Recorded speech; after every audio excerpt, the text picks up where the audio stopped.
உலகின் விளிம்பில் நீ இருந்தாலும் அங்கும் வருவேன் அறிவாயா உயிரை திருகி கையில் தந்தால் ஊக்கி என்று சொல்வாயா ஆமாம் என்று சொல்லிவிட்டால் ஆண்டுகள் 100 உயிர் தரிப்பேன் இல்லை என்று சொல்லிவிட்டால் சொல்லின் முடிவில் உயிர் துறப்பேன் நான் இன்னொரு கருவில் பிறந்து வந்தேனும் மீண்டும் காதலிப்பேன்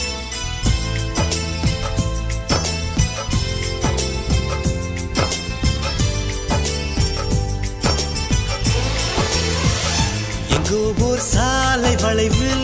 உன் பிம்பம் தொலைந்ததடு அங்கே நின்று கொண்டு